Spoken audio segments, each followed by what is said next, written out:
Okay, we're back again, and today my guest is Ben Young. How you doing, Ben?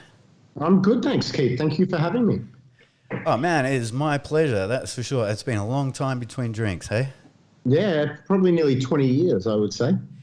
Yeah, doesn't that just creep up on you? Yeah.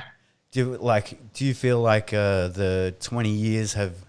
I mean, they've been fantastic for you, obviously, but was part of that hard as well, tough?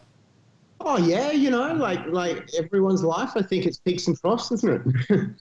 Yeah, definitely, definitely. I know, myself that I've had a few, years that have been, not so great. But I think when you're trying to achieve something, especially like you are, you've been quite driven.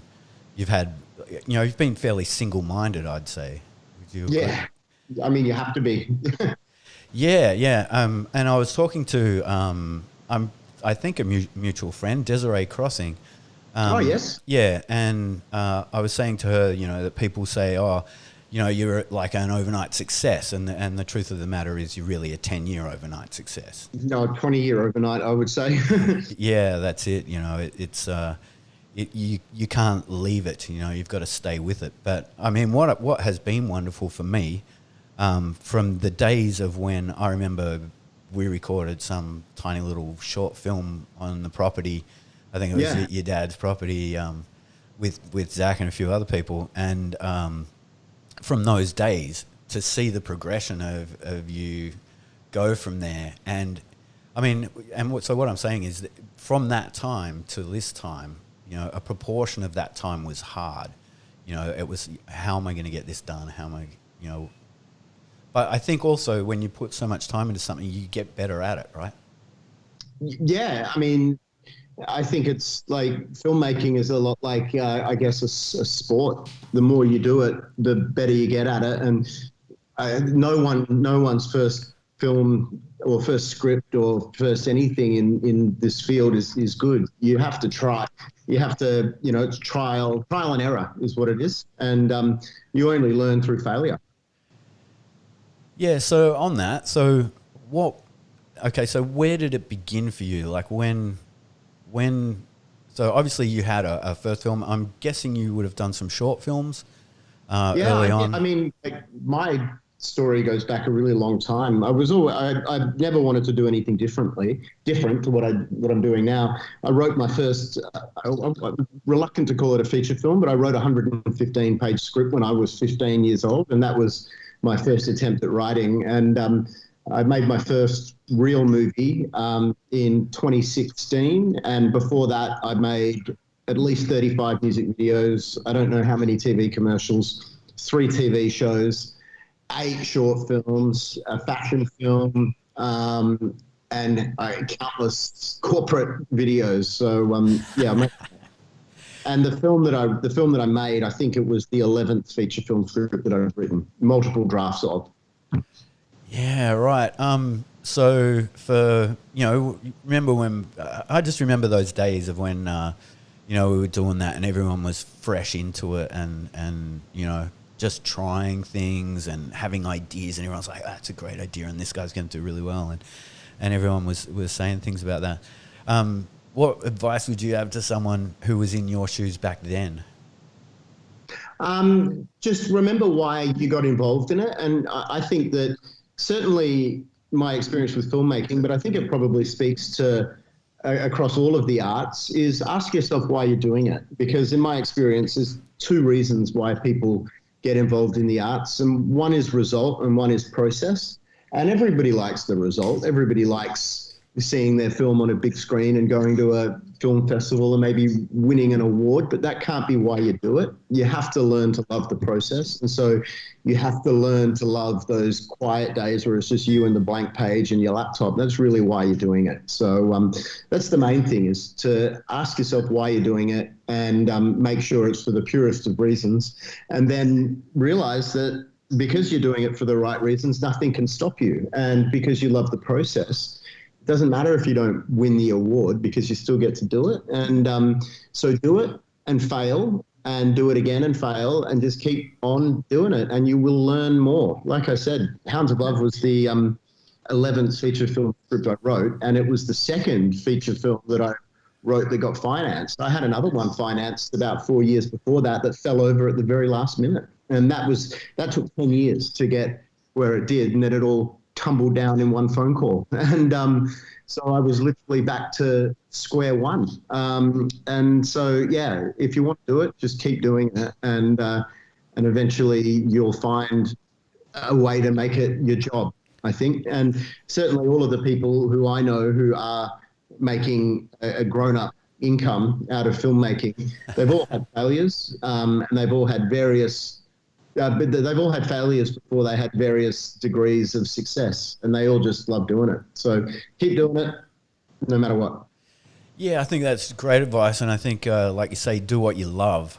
I think it's an interesting point that you were saying there, where are you chasing the accolades, or are you wanting to have the big look at me, or is it something that you just got to do? Is it do you love the process? I mean, I used to love doing stage, doing theatre acting, purely because you get to work with a whole bunch of really interesting people, and you get to know them in a different way. You get to see their acting styles, and you join together to create something. I really like that. It's that sort of unified. You kind of have a unified vision, right, for your production. But yeah, really interesting way to look at it, because I think a lot of people want to have a movie, but they don't really want to. They want to be able to say they made a movie, but they don't really want to make the movie. You can see it. You can see it all the time. Like I don't want to come across like saying the wrong thing here, but a lot of people, they just rush out and they film enough material that they can put something together that's an hour and a half, but like that's not a movie. The real ones take time, and so I agree. There's a lot of people who just want to be a director, but don't, or like you say, have a movie, but don't really want to do the hard slog that it takes to make one properly.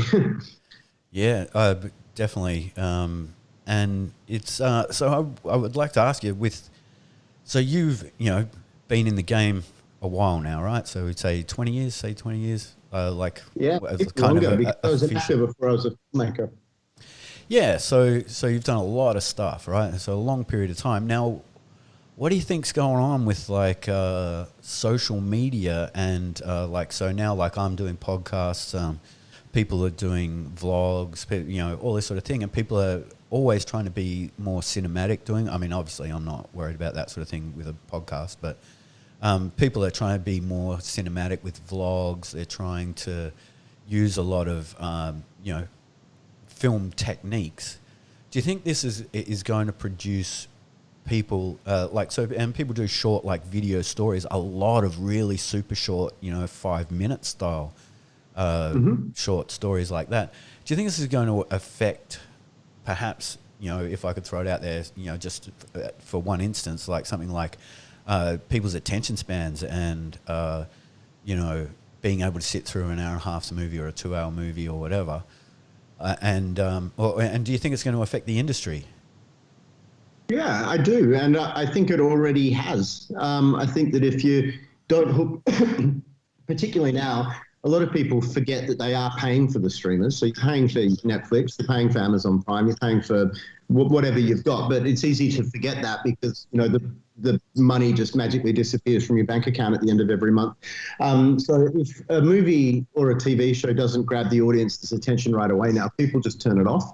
Whereas they used to be a lot more tolerant because, they pay their $15 or whatever it is to go to the cinema, and so they've handed over cash, and so they want to get their money's worth. And similarly, when people went to a DVD store, they left the house, they chose what to watch, then they drove home, and they're kind of stuck with it, and they paid for it. And so I think people tended to see things through more in the past than they do now. And with social media, particularly things like TikTok, where you're getting so much different content so quickly, it's certainly affecting people's attention spans. And that's something that is spoken about in a lot of the high-end meetings that I have with people. It's like, you got to have a lot happening all the time to keep people engaged now. It's harder than ever. Yeah, it's really interesting. The attention span side of things, as well as the, I mean, obviously films have always been a commodity, right? But do you think they're now becoming, like, I even know myself, like, I understand a little of what goes into making a movie, right? And it's a lot, right? For the people who are doing it, it's a lot of time and effort. Yep. But the audience seems now, and I even catch myself doing it, I'm just like, okay, no, I'm not going to watch that. Something else, and someone's put all that time into it. And it seems to be, so what I'm trying to say is that the commodification it's kind of like devalued all that work that gets done. Yeah. Like it used to be, a movie was a big deal because it took a lot to make one, and it still does take a lot to make one. But people, I don't know, it just seems to be that, like you say, with Netflix, and I mean, it's a really interesting point too with things like Netflix and the idea of paying, where, you do pay, but then people just think, yeah, but there's 300 and something, 500 and however much is on there. I don't need to watch this. I'm not enjoying it. I'll just next. Get into it. So do you think it's kind of been devalued? Do you feel like your art form is losing its value culturally?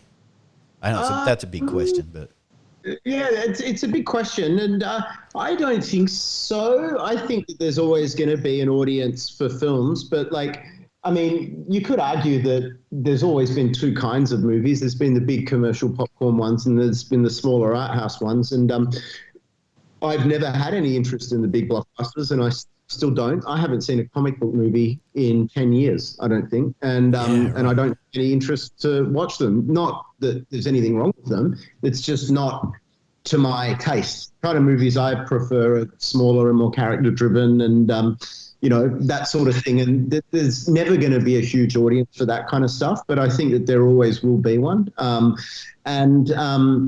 So, yeah, I think that there will always culturally be a place for them, but I think that it may just not be as mainstream as it has been previously. And you're already seeing that with closing left, right, and centre all over the world. It is just not as cinema in itself is not as mainstream a form of entertainment as it was in the past, I think. Yeah, I kind of see some parallels between cinema and music.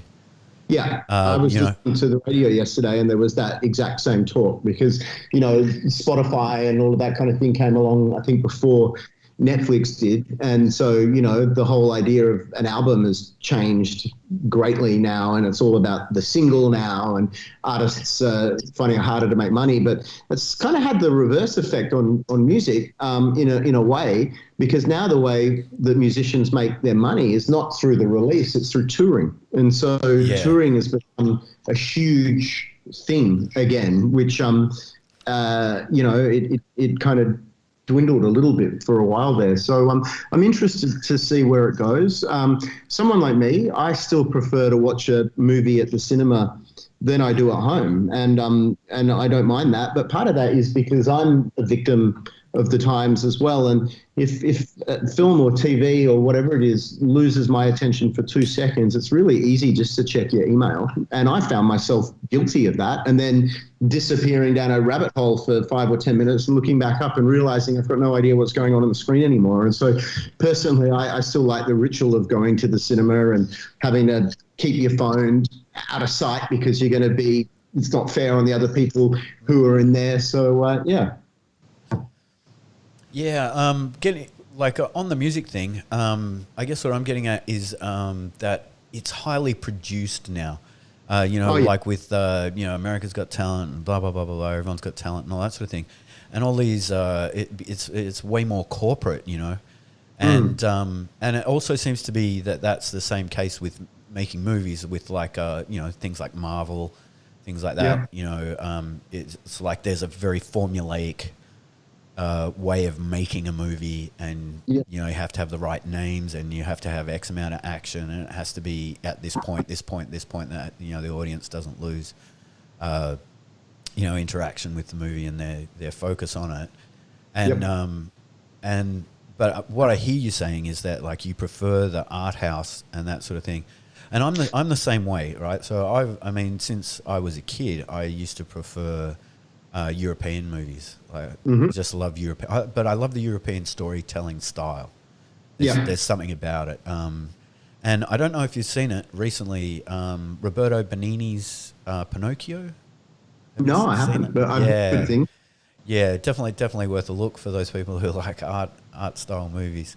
Yeah. The last one I remember was Life is Beautiful, which was one of those movies that is just going to be timeless classic. Yeah. And was never a blockbuster, I don't think. I'm pretty sure it wasn't a blockbuster. No. But yeah, I mean, it's really interesting, the parallels between the music industry. I mean, I guess they come under the umbrella of entertainment, and they pretty much are the two highest forms. When I say highest, most popular forms of entertainment, yeah, and video. I mean, people are just stuck on their phones. I mean, I catch myself too. I mean, you can kind of get addicted to it, and it does have that effect on you. Anyway, let's get off that and get onto your story, because it's a fascinating story.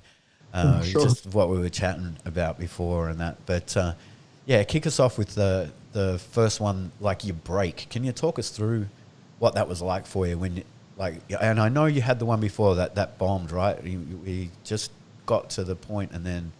Yeah, I had a film financed in about, I don't know, 2010, I think. I had a film finance that fell over, crashed and burned. And then, you know, I was almost ready to give up, but I thought I had one more in me. And so I wrote another script, and that was called Hounds of Love. And that was financed through Screen West and Screen Australia. Screen West through the West Coast Visions Fund.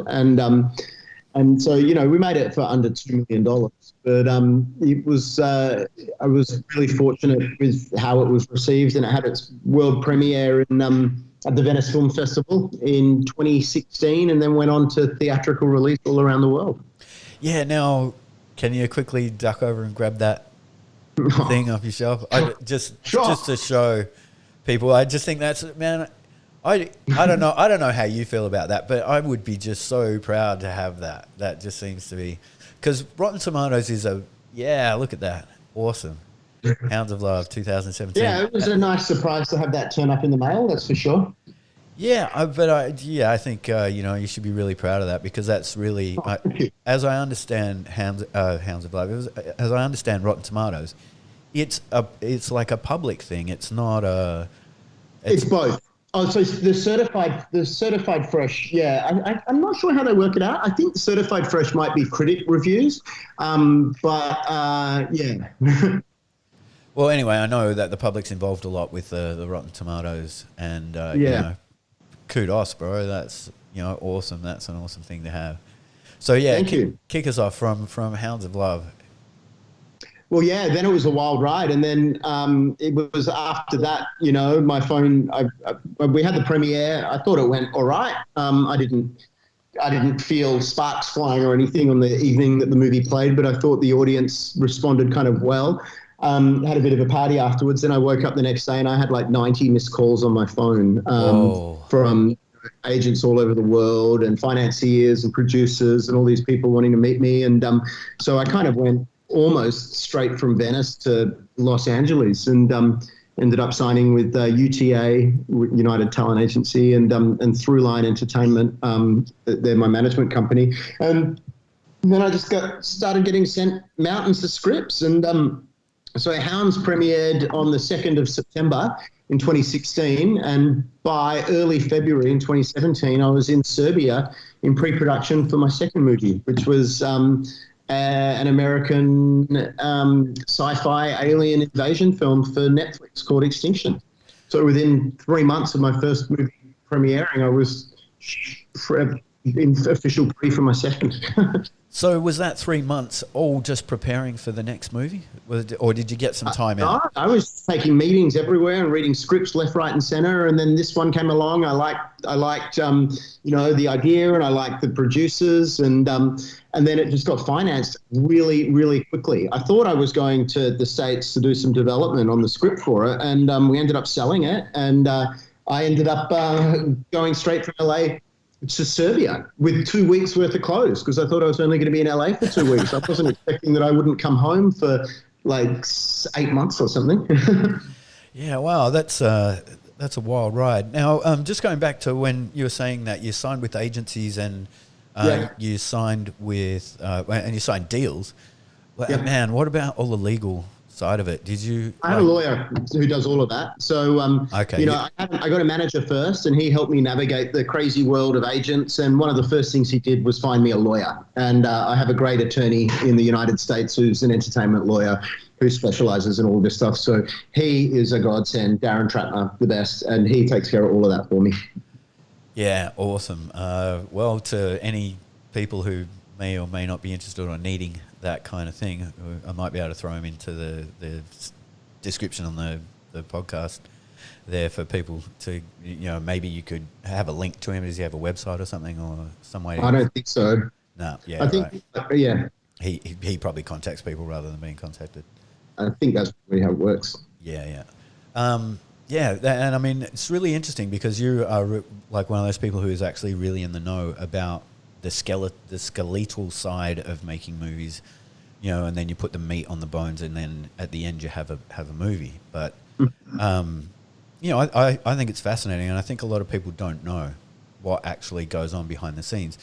So what kind of ride was it for that 3 months? Oh, what, the shoot of the second one?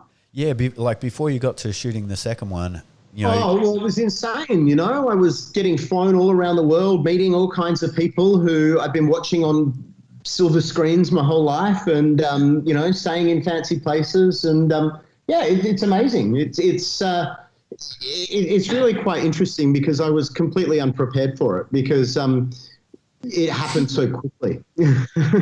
Yeah, I guess people, I mean, there are people who grow up in the film industry, and they are in certain circles, and they move in those circles, and they know these people, But for someone who gets picked up like you were, like you kind of, people say shot to fame. I don't like that term really so much, but thrown into it, I guess to a certain extent, like it just went from like, I'm doing this off my own bat, and I've worked really hard to make this thing, and then bang, people are taking notice and wanting to meet you.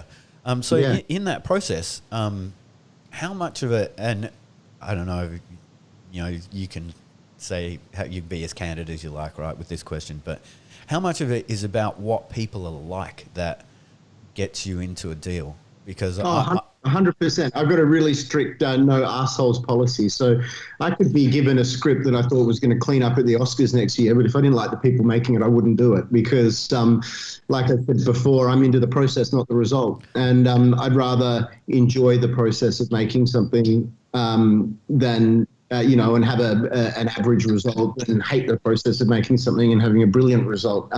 Because life is short, and making a movie is 2 years of your life, really, minimum. And it's all about the people. Strict no assholes policy for me. It's first it's the script, and second the people. Yeah. Now I could be more inclined to do a script I didn't love if I loved the people doing it, and I could be completely inclined to not do a script I loved if I didn't like the people doing it. Yeah. So that's pretty clear. No assholes, and don't be a dick. There's no place for it. It's hard enough. Yeah, that's it, exactly. And I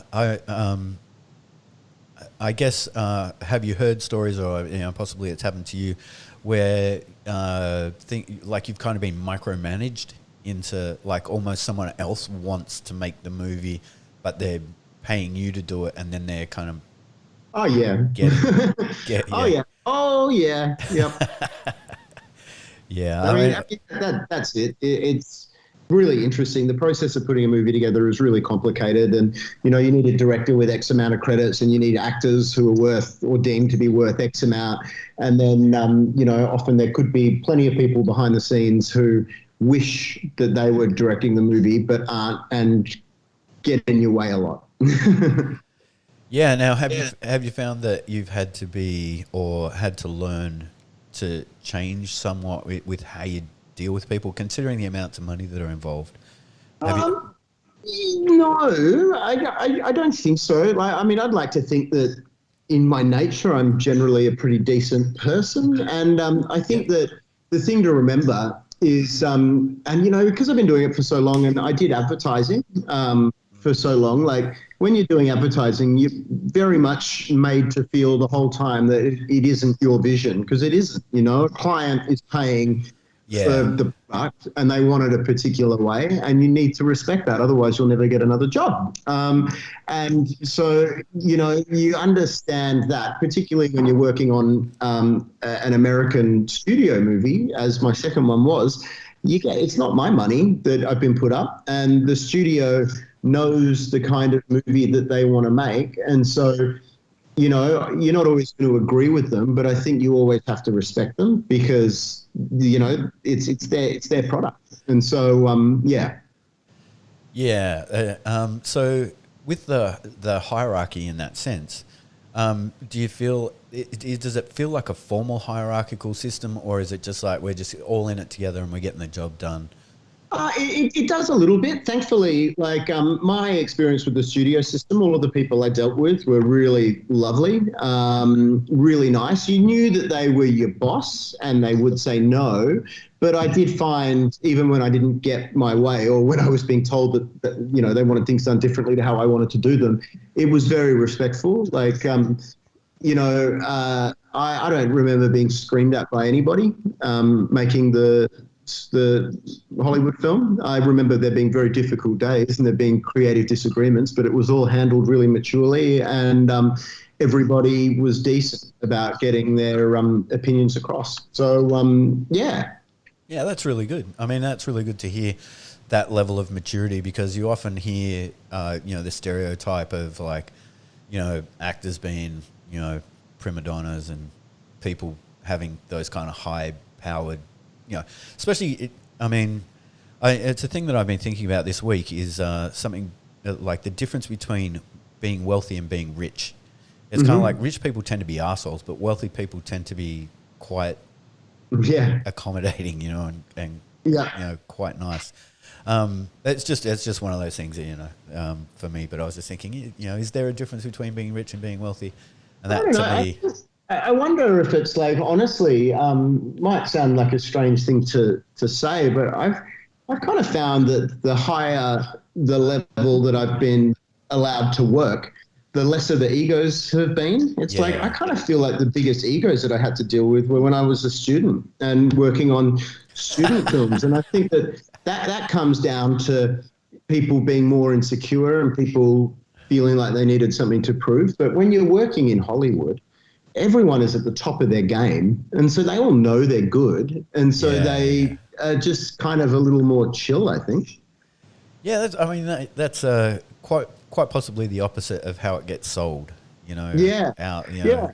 I mean, it's all there. Don't get me wrong. Like, it's there. And I've had plenty of meetings with plenty of people who I have chosen not to make movies with. Yeah, And, there were never any arguments or whatever, but you just can, it's like when you go out for, if you've got a new friend or you're dating someone new or whatever, and you go to a restaurant and they're rude to the service staff, yeah, you just kind of go, oh, okay, that's very revealing about you. Maybe I don't want to be your friend so much, and you back away a little bit. And there's yeah, certain red flags that I have when I go and meet studio executives or producers that make me just sit there and think, okay, we're getting along fine.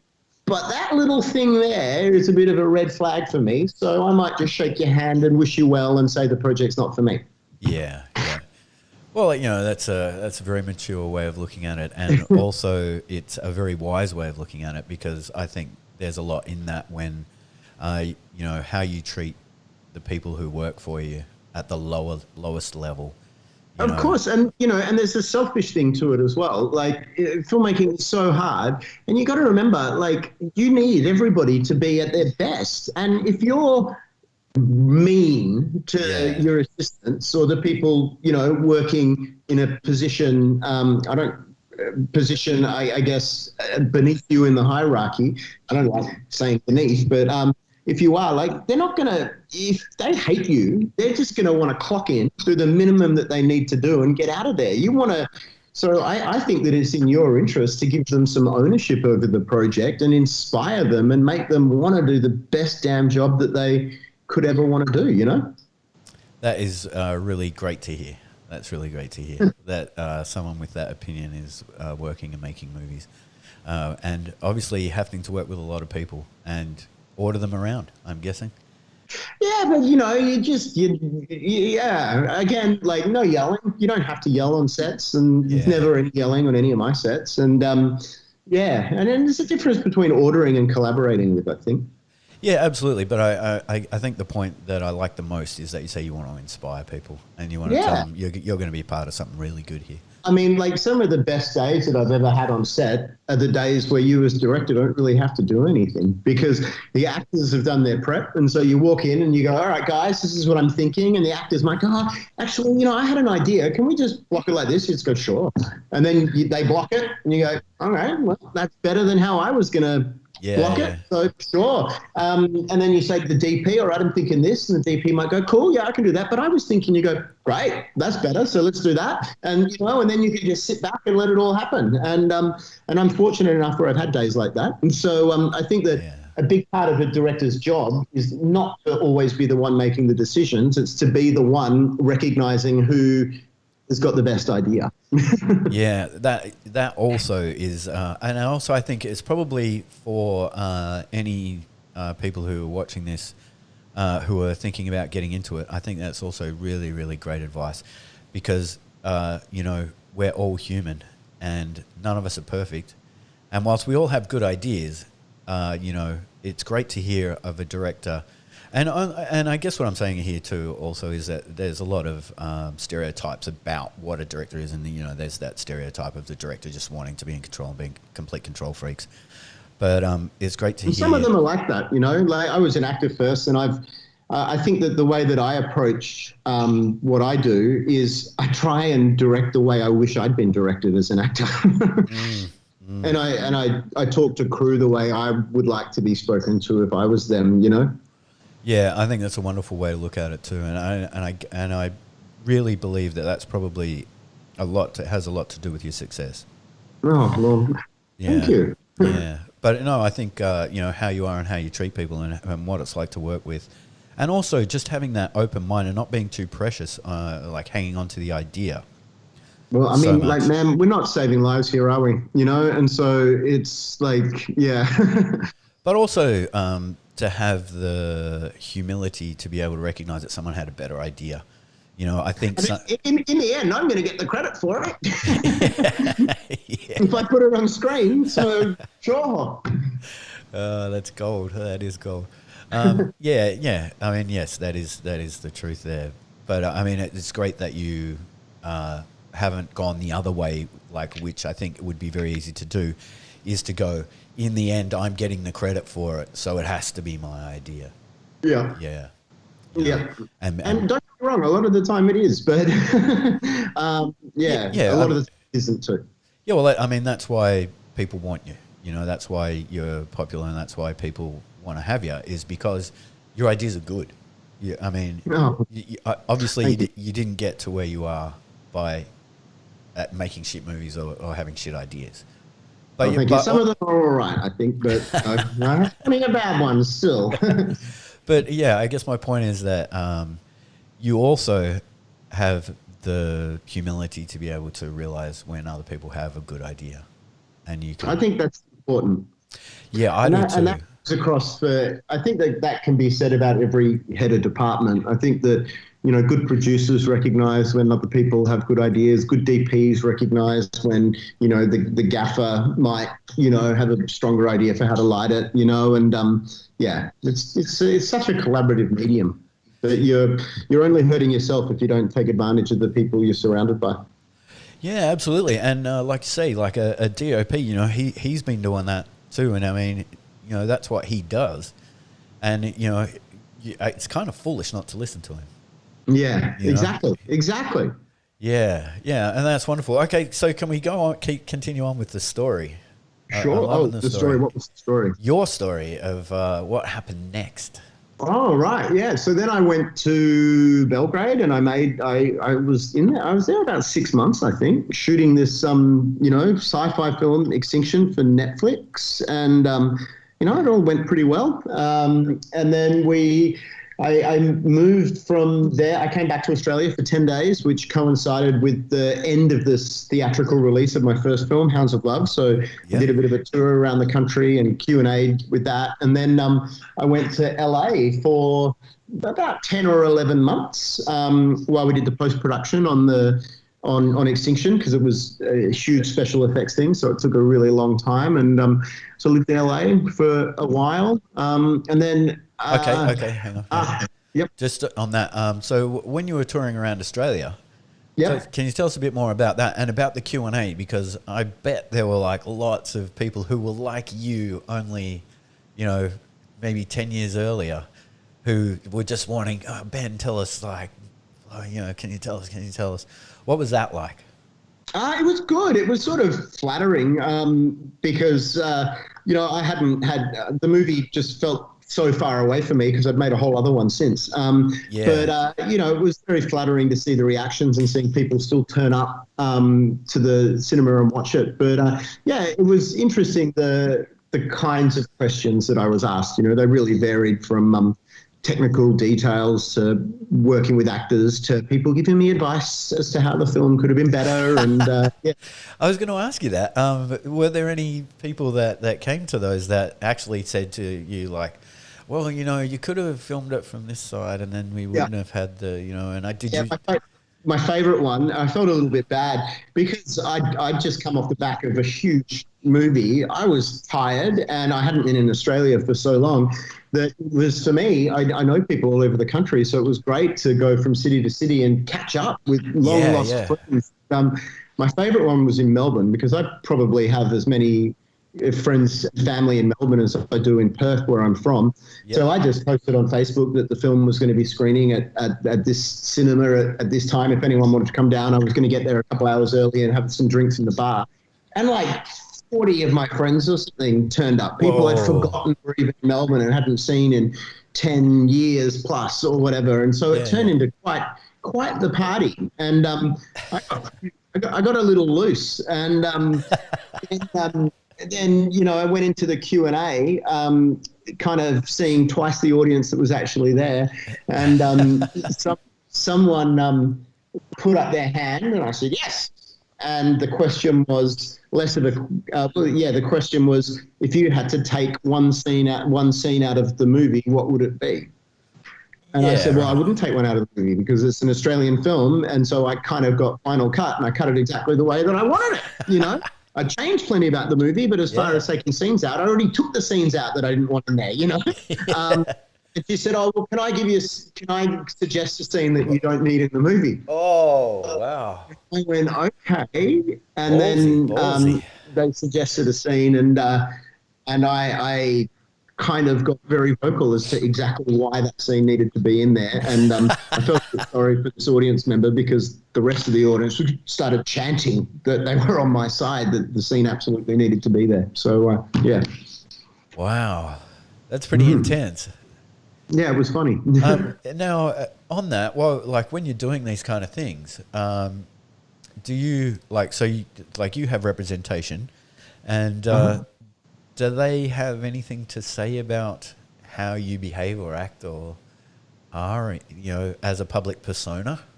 Oh, yeah, and it's pretty common thing. I'm not really a public persona, but, I deal with the press quite a lot. And, you just don't want to slander people and you just want to be decent. And that's really all it is. And, there's certain things I've said too much. I think everything's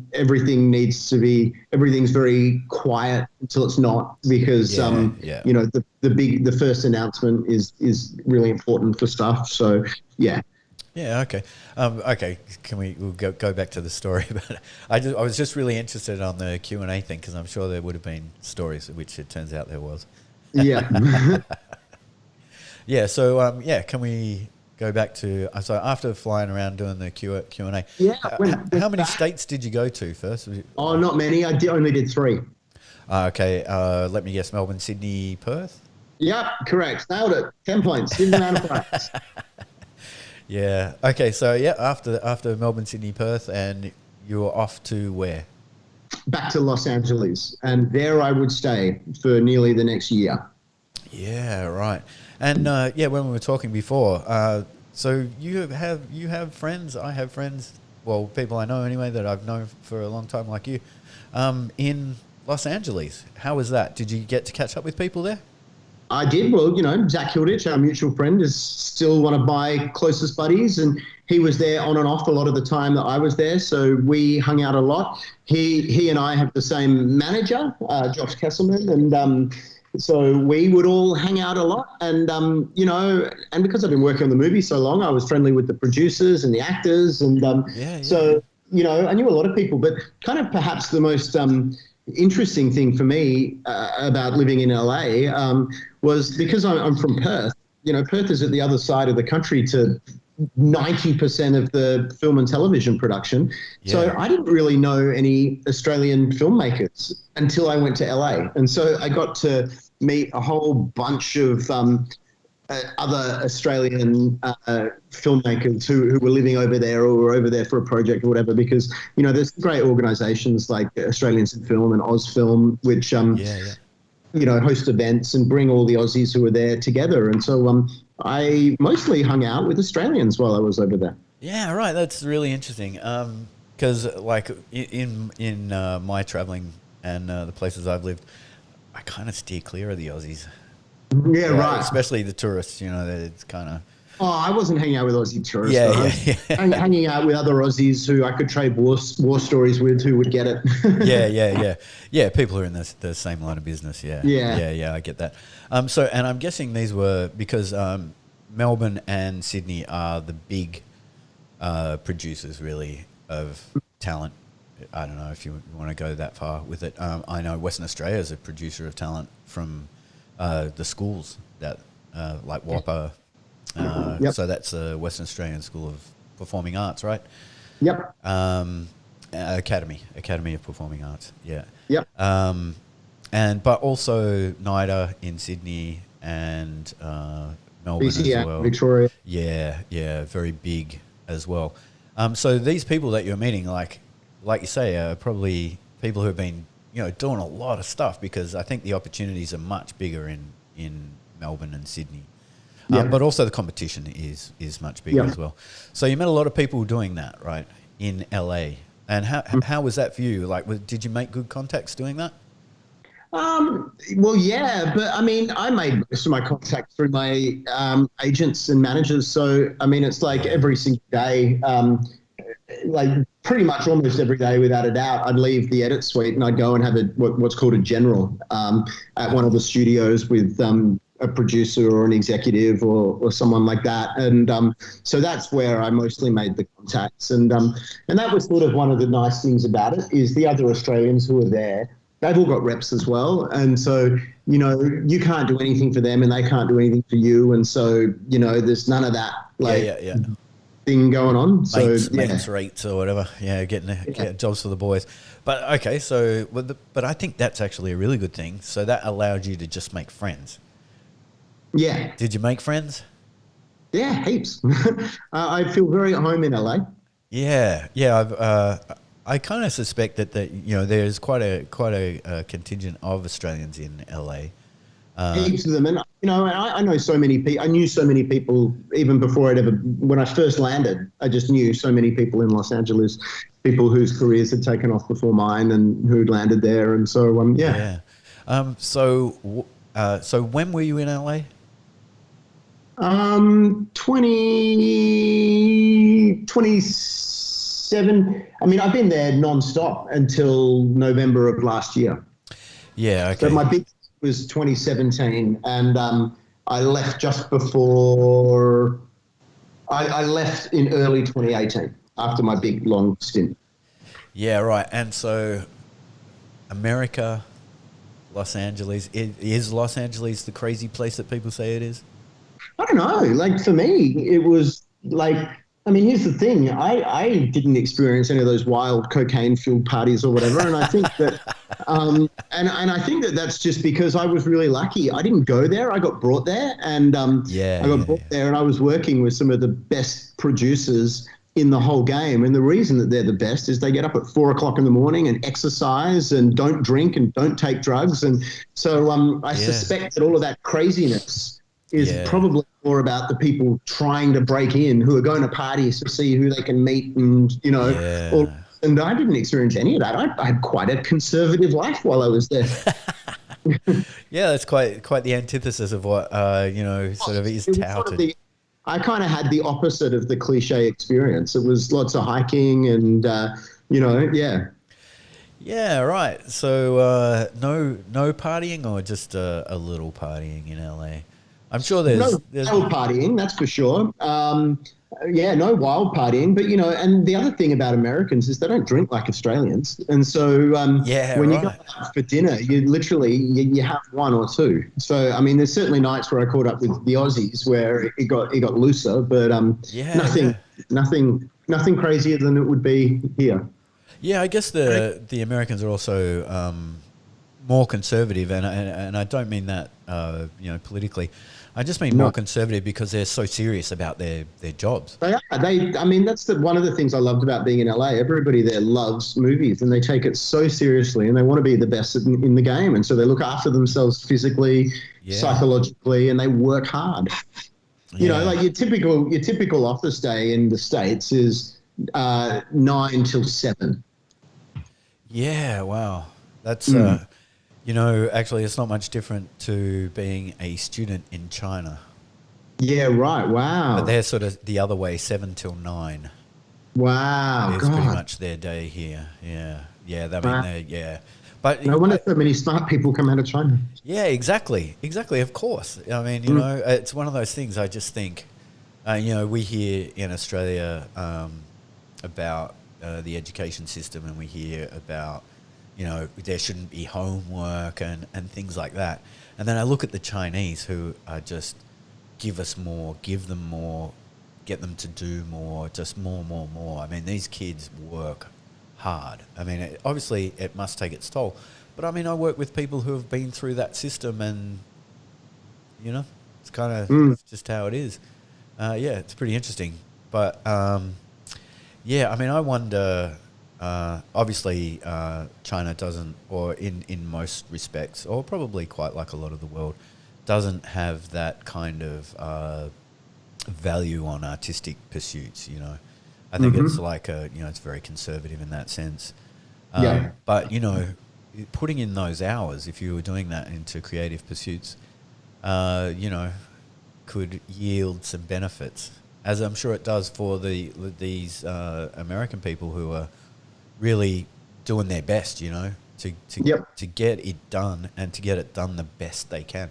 I mean, what a great thing to hear. Like, especially, I think normally we have an idea of Americans as, well, I'm saying, culturally in Australia, as kind of fat slobs and couch potatoes and Not in LA. yeah. Apparently, by the sound of it, yeah.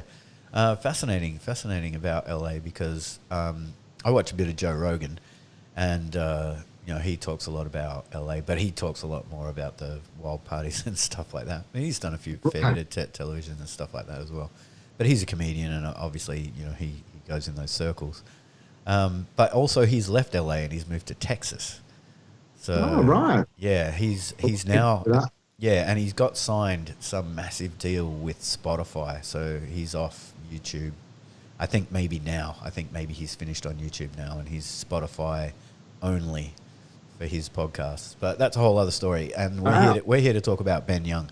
So let's go, and I want to hear the next bit of the story. Sorry for jumping in, but there's so much to it, so I'm really interested No, to oh, hear that's right. the bits and pieces. Oh, well, the next bit of the story is sort of where it all came crashing down, and then it was the next few years was just getting attached to a lot of stuff and having a lot of stuff fall over or not happen. And Wow. so, I finished Extinction in early 2018, and I didn't work in long form again until the beginning of 2020.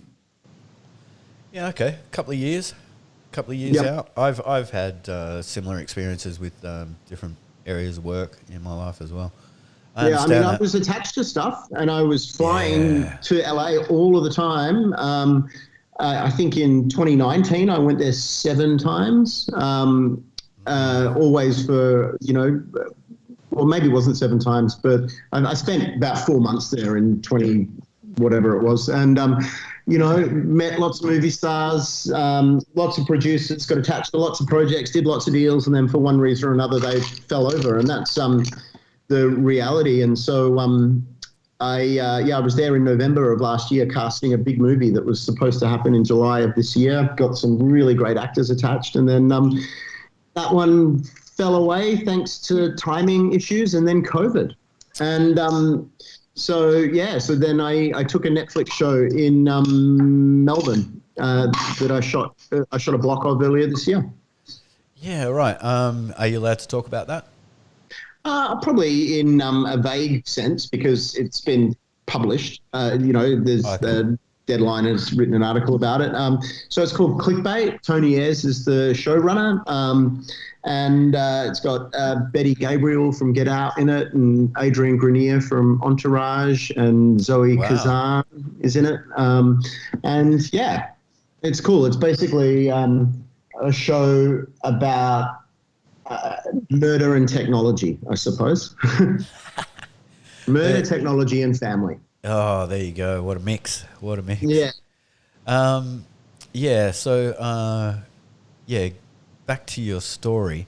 So 2 years with like things just falling over and that, did you ever have the feeling of like, man, this is insane? Did it start feeling insane? Well, I mean, it's been insane my whole life, but like, I never felt like I didn't have a job in that time because, like, I get sent scripts weekly, if not daily, and Yeah, yeah.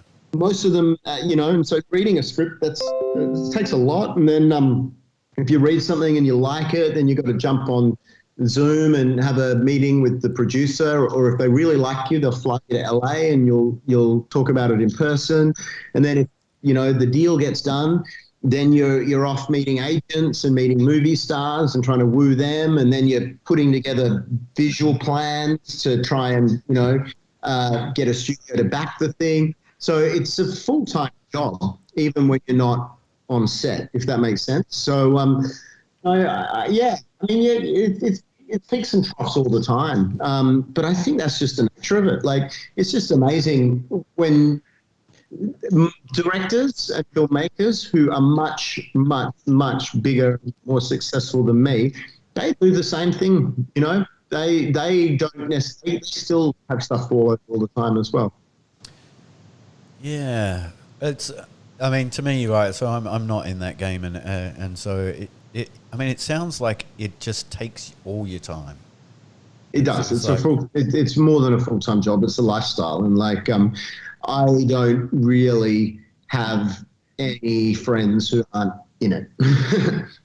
yeah, yeah, yeah. Who well, I mean, I guess you just don't have time. You just, No, and you don't have time. And then when you do have time, like what you do is so all-consuming. It's kind of like you want to talk about it, you want to bitch about it, you want to toast the successes, and you want to do that with people who understand what you're talking about. yeah, and while we're on that, a shout out to Zach Hilditch with his great, a lot of accolades for 1922. He, that really, I don't know. I mean, I don't know how it affected his career, but I mean, his career must have been in pretty good shape to get it and to do it. But Yeah, he's got great guns. he's I see got him all the time. He's going great guns. yeah, yeah. I messaged him recently about being on the podcast. And he was just, man, I'm reading scripts and I've got to produce stuff and I've got something to get out and I'm on deadlines and it's that crazy world. And of course, I haven't bugged him about it, and I know that when he has time, we'll catch up and have a chat about that. But so how much of his story do you know with what was happening in LA? Well, I went to the premiere of 1922 in LA with Zach. But, he's just doing exactly the same thing as I'm doing. Yeah, yeah. How was that, the premiere? What was it was that great. like? Yeah, it was good. It was at the Chinese Theatre, it was awesome. Yeah, great. And, I'm just glad to hear that he's doing so well. And I'm glad to hear you're doing so well too. Oh, thank you. Continue on with, so now the last thing that you were talking about was the Netflix. Is that TV? Yeah. That's 8 hours. Right. Miniseries? No, it's a series, so it's 8 episodes. Yeah. Okay. And in the pipeline, do you have a dream? Is there a thing that I've just been watching Avatar again? Because I like the themes of that film about nature and about being connected, and being connected to the world. But and I watch it because it kind of makes me think things about myself and about who I want to be in life. I want to be connected, and I want to be connected with people that are positive and things like that. But is there any vision for you in your movie making that you have? Do you feel like you have a message at all? No, it varies from project to project, So, no, there's not one theme that I just want to stick myself to. It varies from project to project. But, I just want to make the kind of movies that I want to watch. And the ones I really want to make are smaller, not big ones. But, no, I guess if there was a dream, it would be to keep making movies like Hounds of Love, but a little bit bigger than that, but still small enough where I get to keep most of the control and make them the way that I want to make, I guess. Yeah. The dream would really be, I think, ultimately to be in a financial position where I could just bankroll them myself. Yeah, of course. That would be wonderful. That'd be ideal, of course. So the reason I asked that question, and I know that we're talking about you, but I'm just going to bring up Zach just briefly, and this will be the last time. That he said he likes to make movies about the struggle, like people in extreme situations and how they deal with them. I think that goes without saying, because all films are about conflict. And so, obviously the more conflict that is in there, the better. So, I guess I like to make movies about complicated characters in complicated situations. Yeah, that's great. That's a great summation. And, I guess a theme that I always come back to, if we're talking about that, is codependence. I think that that's something that I'm very interested in. Yeah, right. So when you get into codependence and things like that, are you really interested in the psychology? Yeah. And this is one thing that fascinates me with people who write books and who write movie scripts and, who are writers, is how do you develop that character? How do you develop? Sorry, I don't want you to give away secrets or anything that you think might be things that are personal. It's just a lot of hard work and it's a lot of trial and error. So, I always start with an idea, and so I go, oh, that's an interesting world, and that's a little catch that maybe could become a story. And then I go, well, who's in this world? And then I just write, anything from half a page to I wrote 8 pages the other day on the people, who they are, what their fears are, what their goals are, all of that kind of business. So, I start with the characters. Yeah, really interesting. And on that, so, you mentioned codependence. So what do you think the goals are of people who become codependent? Do you think it becomes like it's I like mean, well, two I think insecure that people? codependence is bad, and I think that I don't know what their goals are, but usually when they're in a codependent relationship, the goal is to keep the person who they're codependent on.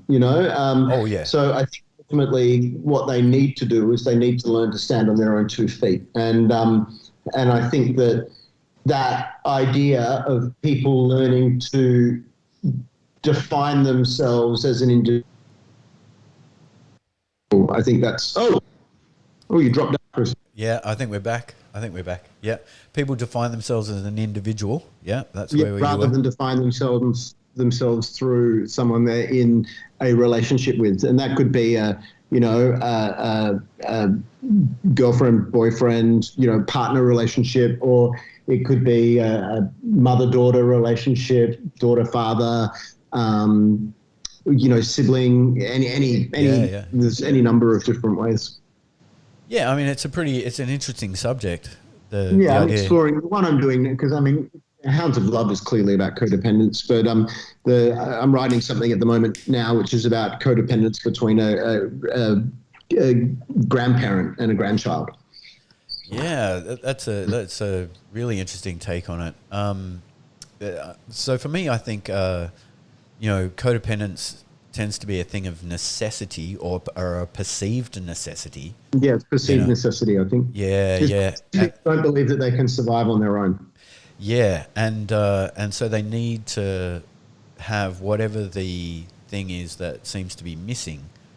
Yeah, They need to have that because they kind of feel like they can't go on without it.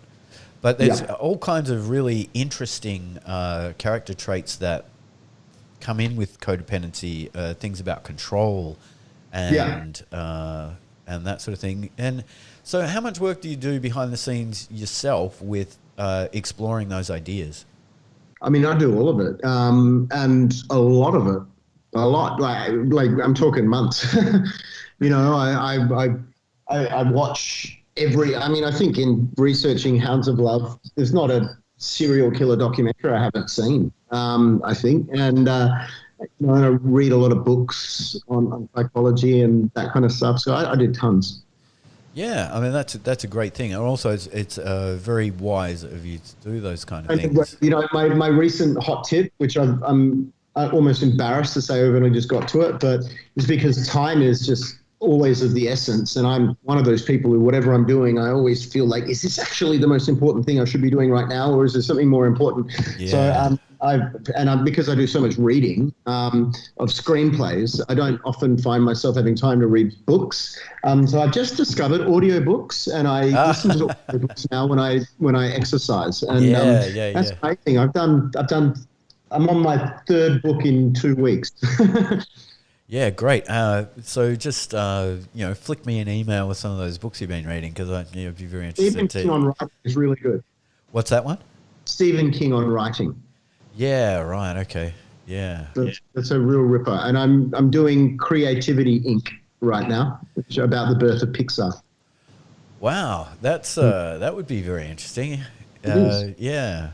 So your story up until now, did you escape LA before COVID?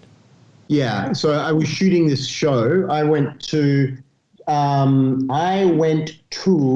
Melbourne on the 13th of January to Yeah, do right. this show, and I came back in March because of COVID, and then I went back, and I got back to Perth about a month and a half ago. Yeah, right. So did you also escape Melbourne before that all went to shit? I was there when it all went to shit, and then I escaped, and then I was in Melbourne when Melbourne had the second wave. Yeah. Oh, so you were there for the second wave. Now, Yeah. so one of my podcasts, I was talking to my friend Tim, who's an artist and he lives in Melbourne. So you may or may not know I was born in Melbourne. I lived All there right. for about 23 years. And one of my friends, Tim, there is an artist. He makes like steel sculptures. But he said the effects of the second wave just brought it all down, like crashing down in Victoria. It was awful. Yeah, and I was telling him that I'd seen like mobile vehicles that had camera towers on them for surveilling people. Did you feel like you were under surveillance in Melbourne, or I mean, what was the feeling like there when the second wave hit? It was a bit weird. I didn't feel like, yeah, I did feel a little bit like I was under surveillance. Like I didn't have a car while I was there, and so I used Ubers. And I got the third degree from an Uber driver one day saying, "Why are you using this Uber? Where are you going? You're only allowed to go to X, Y, and Z." And I was like, "Whoa, okay." Yeah, right. That's pretty interesting. That's pretty interesting. And what are your feelings about how I know Western Australia is, I believe anyway, from the interviews that I've been doing, Western Australia is one of the places in Australia that's really dealt with COVID really I think well. I've heard rumours that it's the safest place to be in the world at the moment. It's normal. Everything is absolutely normal. It's just like it was before COVID. Yeah, China's pretty much the same. Yeah, right. Yeah. We're like this, but Is there any community transmission there? I'm guessing there would be. There would be. It's a massive country, 1.4 billion. So yeah, right. I would imagine that it's they're like flattening the curve here. Yep. But I know in Western Australia it's zero, right? Zero. Zip. I think there's a couple of people people returning from overseas who have it, who are in quarantine, but we haven't had any community transmission for nearly 200 days, I think. Yeah. Man, like kudos to the government in Western Australia. Like really I think done a great job. An amazing job. Yeah, I hear that his popularity is about 90% now. Yeah, it's 86%. Yeah, massive. He's doing really well. So back to your movies. Any things that you have like memories of, like, oh, this was terrible, or like this was wonderful, or like this was completely funny, or have you got any stories about your movies? I'm sure you do. Oh, not really. I mean, it's all just so hard. And I think that you're so in the moment. I mean, when we were doing Extinction, we had a moment where there's a scene where all of the cast are fleeing a building in a window washer. And so they're trying to lower it to the ground. And so we put all, I think, 8 of the lead cast on this window washer in front of a blue screen, and we put them 50 feet up in the air, and the window washer broke. And so I had, all of these movie stars stuck 50 feet in the air on a window washer. That was pretty out there. Thankfully, they were all really good sports. Yeah, that's the only one that comes to mind. Yeah, okay. Yeah, that's pretty cool. So anything else you would like to say about making movies for people who, like, for the novice? I think that we've pretty much covered it. It's just about not giving up, and it's about doing it as much as possible, but and focusing on the process, not the result, which I've said. Yeah. And I think that, to make movies, you have to watch movies. And so watch as much as you can, work out why you like something. I think that that's something that certainly took me a long time to grasp, was being able to articulate why I did and didn't like something. And, it's very, very clear when you're with someone who doesn't work in the game and you watch a film with them, whatever, and you go, "Oh, what did you think of the film?" "Oh, I just didn't like it," and they can't tell you why. Yeah, Learning to understand why you react a particular way to particular things, I think, is really important. Yeah, I've noticed recently, I've got some movies that I've watched and I've gone, shit, man, the acting in this film is so bad. Yeah. And then I watched it, and I've done a fair bit of acting, and I was, I look at it and I think, but why? Why? Like, what are they doing? Why do I'm watching it and I'm going, man, this is like awful. But if I was to put it next to something that I was watching and saying, no, man, like, I'm not even thinking about the acting in this film, it's awesome. I struggle to find the differences between what they're doing and why it's so bad. I mean, a lot of it seems to be vocal. A lot of it seems to be intonation and the way that they're saying things, and it just feels like you kind of it's not authentic. And I've always had this belief about acting that audiences pick up authenticity, right? But if it's not authentic, if you don't know, if you're not feeling it, and I also think this translates to music. I also think that's why a lot of musicians make good actors, is because the thing that makes a good musician is that they believe the things they're singing. Yeah. And when they believe them, you feel it. You know. Yeah, sure. And it's one of those sublime things that you can't kind of fake it. Like, you either believe it or you don't believe it. And normally a guy who writes a song, especially if he gets a broken heart or whatever, he feels it. And when he's writing that song, he's hurting. Yeah, absolutely. And when he performs it, he gets back there. He goes back there because he remembers why he wrote it.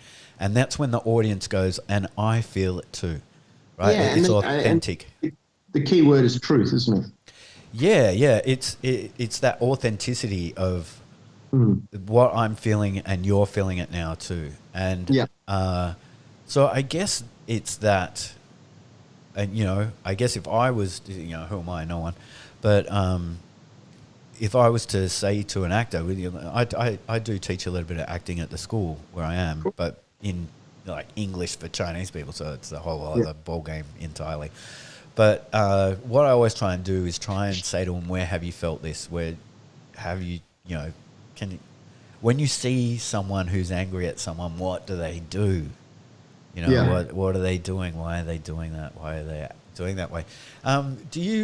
So as a director, do you, obviously you've got to get the best out of your actors, or do you like, how does that process work, directing? Like, because I do it here, right, in the tiniest little sense.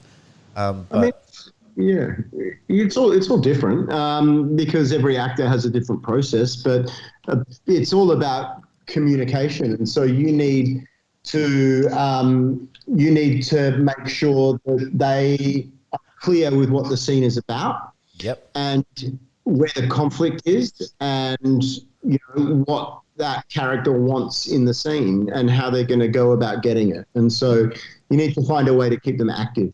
That's the most valuable thing. But there's no button that you can press to make a bad actor good. And I'm fortunate in the position that I'm in now, where I usually work with really good actors. And so with some really great actors, once you've spoken about the scene, you'll agree what it's about and where the turning points are and whatever.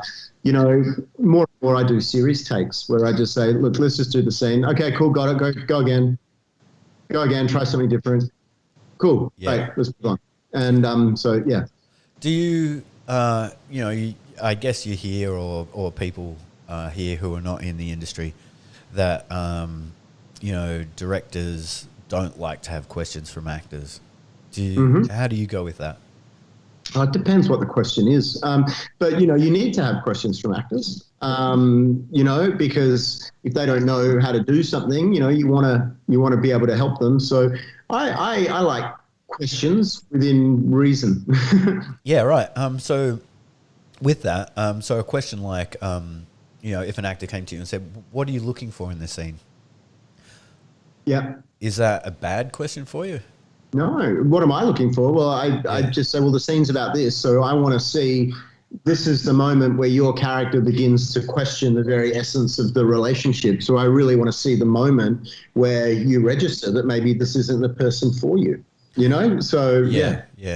But I mean, and again, that is wonderful that that's what you would do in that, you explain it, and you also are quite succinct about what you're looking for. And I'm sure that makes it easy for you to be worked with, like for an actor. I think. I hope so, Yeah. Well, I mean, it sounds like it. It sounds like people who, I don't know. I haven't done any research on what actors have said about you. Have you ever seen anything that actors have said about you? Have you ever seen anything? No, I haven't read anything that actors said about me. Oh, nothing bad anyway. Yeah, right. Yeah, but have you had some of those candid conversations where, maybe an actor, I don't know how brave actors are, but may have said to you, "Man, I wish you'd tell me more about this, or I wish. Have you had any of those? Like, I wish you could. I've had actors tell me, no, I'm not doing the scene the way that you want it done. Wow. How did you deal with Hmm. that? With great difficulty. I'm sure. I'm sure. And so, how did you resolve it? It depends. It's really difficult. Sometimes you can't Yep. because of time, and so you just have to pick your battles. And so Yeah. if Yeah. it's a tiny little scene, and it's something simple like them moving over and sitting on a park bench, if they sit there and go, no, my character would never sit on a park bench, I'd sit on the lawn. You go, well, the shot's going to look better if you're on the park bench. It says in the script you're on the park bench. It's like, no, I don't want to do that. Then you just got to put two and two together in your head, and you go like, well, the scene, all this scene is basically to show that this character is killing time or waiting for someone or Yeah. whatever. Yeah. Yeah. That's going to communicate if they're sitting on the lawn. So fuck it, we'll just do that, And so yeah, you pick your battles. Yeah, that also sounds like something pretty petty. Sometimes actors are a little bit Always petty. something pretty petty, Keith. Oh, that's a shame. That's a shame. Mm. I really thought actors. I kind of hoped actors were like had deeper thoughts than that. Like, Lots of yeah, them do. Lots of them have great ideas, and lots of actors have suggested, that ideas for scenes that were stronger than what I wanted to do, and it's great, but it's not always the case. yeah. Well, I think that's people, right? I mean, it's a Yeah, people business. It's a people business. yeah, Maybe for some of sure. those audio books you should be listening to, about psychology and relationships and like, I know yeah, exactly. yeah. But also, great things to listen to for ideas for characters. Yeah. So on that, so let's talk about the first one, right? Hounds of Love. That was like the big one, the big thing for you. How did you come up with it? Can you give us a little bit of background on that film? Yeah, my mum writes crime fiction, and Yeah, I right. was at her house one day, and there was a whole bunch of research books that she had, and she had a book called I've forgotten what it was called, but it was about female murderers, Yeah. and I just thought that was interesting, and I picked it up and I read it, and it was all about these different crimes committed by women. And I just thought, like, wow, we haven't really seen an Australian movie that goes into the psychology of a female serial killer. And so, yeah, that was where it came from. Yeah, well, there aren't really a great deal of A, female serial killers, B, movies about female serial killers either. So, Yeah. yeah, nice idea. A nice Mhm. idea. Do you find that your inspiration for movies comes from? Do you ever like dream about movies, like, and have dreams and think of? I always dream that I'm on set. Yeah, Um, wow. but no, I wrote a script once, and literally the ending came to me in a dream. But I don't usually wake up and go, I got to get the notepad. It's Yeah, yeah, yeah. they the ideas strike at strange times. I have a document open on my computer all the time, just called ideas for movies, and there's just one-liners in there. Yeah, right. I remember my honors thesis. What do you call it? My instructor who was telling me about my honors thesis, telling me that in history, a lot of things and breakthroughs have come to people in dreams, Mm. and for some of those people, it has been a case of being at a crossroads and not having an answer, and saying, before they went to sleep, saying to themselves, I want to find the answer, I need the answer, and I'm going to wake up with the answer. Things, Oh, that's and interesting. they did, and I'm pretty sure that it's people like Albert Einstein and Yeah. quite famous people who made substantial breakthroughs. But he was quite a proponent of the idea of sleep and saying to yourself things about dreaming, because and you can feel free to test this, and I've tested it before, and I believe that it works most times. Right. Things like I want to wake up at 5 o'clock in the morning. Yeah. your body seems to know, and your brain, it seems to Yep. be a much more powerful tool. I'm Mm. wondering, have you had any of those kind of experiences where, I'm not saying like, complete freakouts or whatever, or, anything that makes you sound like an idiot, but, just things where things have happened. I've experienced a lot of things in my life where things seem to have happened for a reason. Have you had any of those kind of experiences? I guess, yeah. I mean, yeah, I think that every failure has happened for a reason. Like, I mean, my first film fell over, and now in hindsight, I know that it wouldn't have been as that to fall over for me to have the idea for Hounds of Love, and Hounds of Love is a much better movie than the other one would have been. So, yeah, I kind of think everything happens for a reason. Yeah, that's a very interesting idea. Mm. And I'm not sure where I stand on it, especially like I consider in my life, it seems to be that everything has happened for a reason. But I would never dare say that to someone who's lost a child or something like No, that. But people do. yeah, I know people do say that kind of thing. It seems kind of cold and callous, and religious people especially tend to say, oh, God has a plan or something, and it feels very. It's one of those things like that. There does seem to be some kind of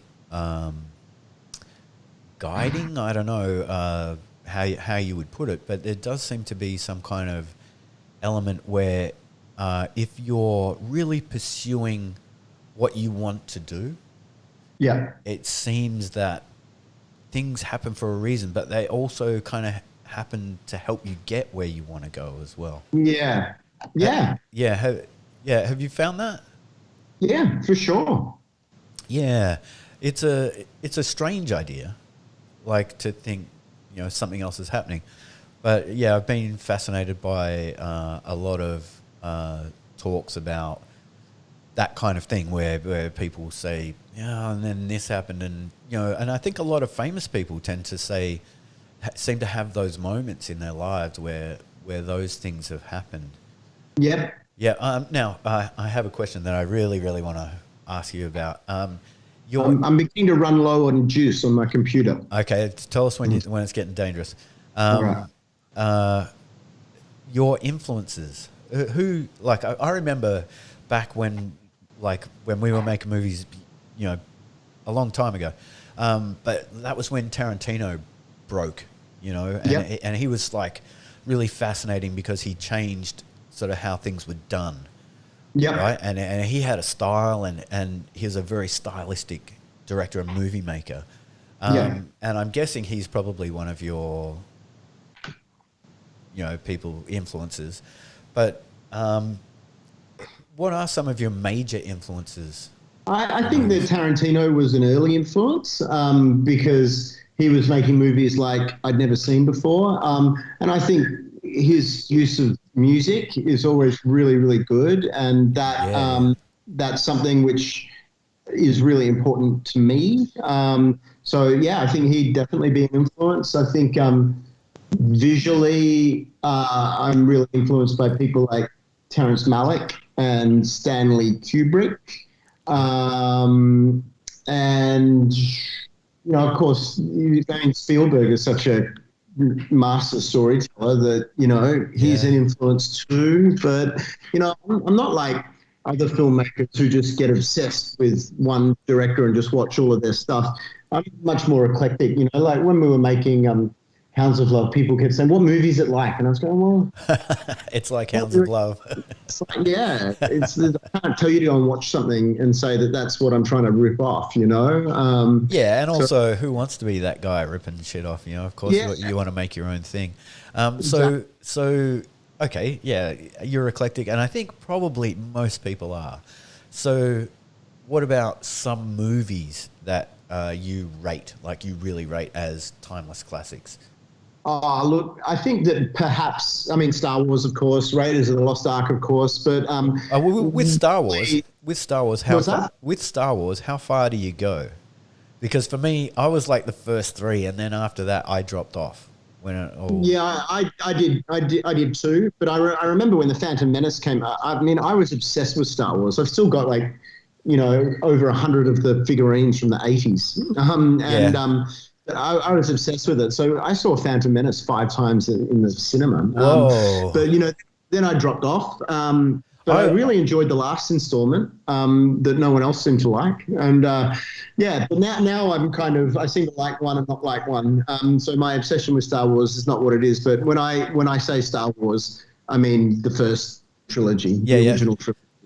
Just as an aside here, Star Wars was the first movie I ever saw in the Oh cinema, wow, and I was 8 years old. So the first one, wow. I was 8 years old, sitting in a cinema, never seen a movie in a Oh cinema, God, and the big,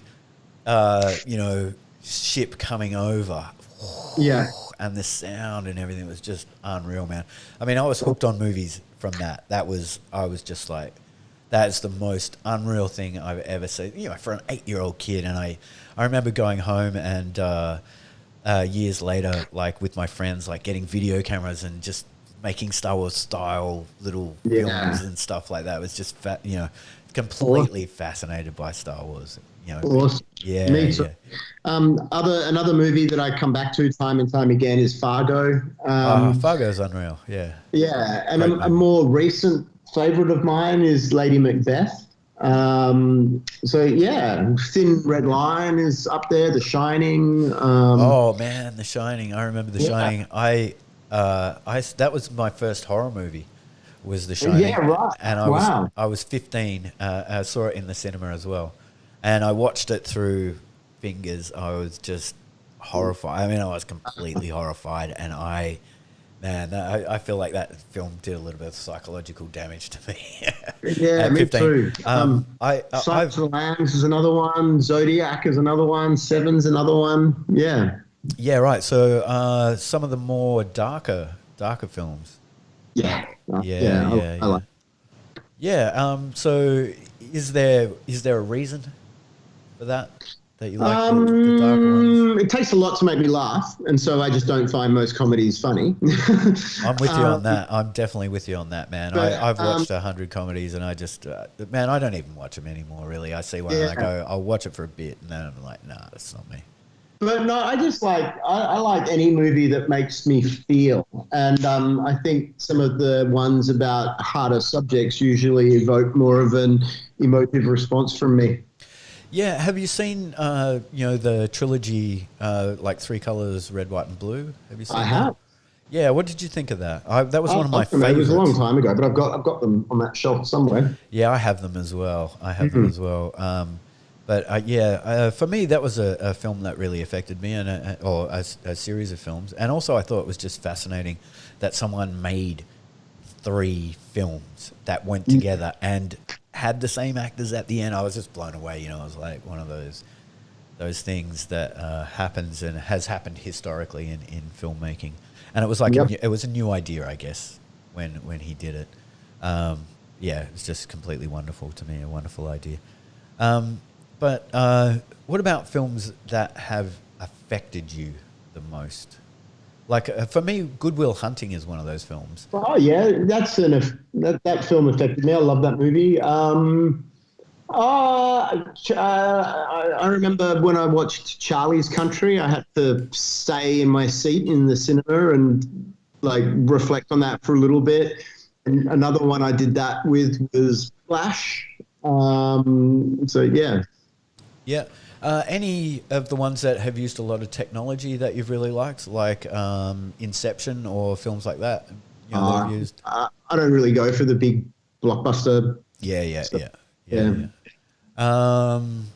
Any European favorites?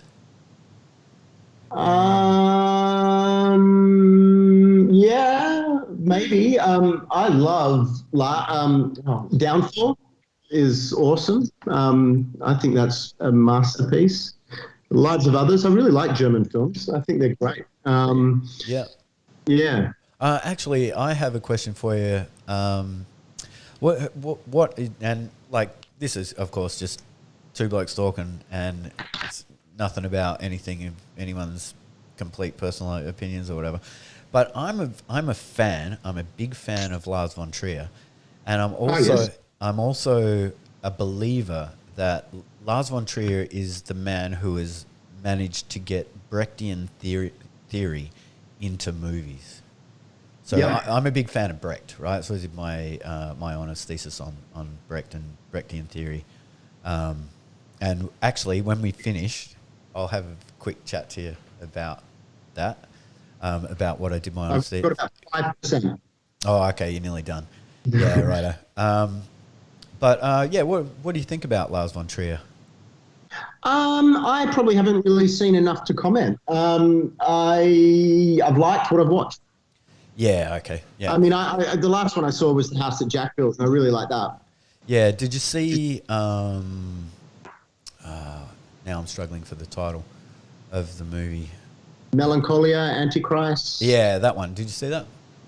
Yes, I saw them both. Yeah, Melancholia seemed long. Antichrist was very confronting. I found that a very confronting movie, and I think he challenged and pushed some boundaries making that movie. Yeah. Yeah, so yeah, I really like that. Well, you're on 5%, bro. I think Yeah, I know. we're just about there. So let's wrap it up, and yeah, we can have a bit of a chat after this. But great to have you on the show, man. Like, just awesome, man. Great to hear your ideas and about your life and what's happened. And man, I'm so pleased for you. Just so Thank happy you. for you. Thank you for having me. Yeah, it's just been awesome, man. And it's been great to catch up. And Yeah, likewise. yeah, I hope we can do it again Yeah, in the sure. future. Maybe not so formally, but just kudos, man. And I'm just so happy to hear stories of people who have followed their dreams, you know, and Thank you. been successful doing that. You know, Thank you very absolutely much. awesome. Yeah. Okay. So, ladies and gentlemen, this was Ben Young, a wonderful guy, man, like a true good soul and a good human being. And thanks for being on the show, man. And Sure. yeah, all right. I don't even know how to end. Okay, so we'll just end it there. Okay, thanks, man. Awesome. Cool. Thanks, man. No worries. Thank you for having me. It's been a pleasure, man, an absolute pleasure.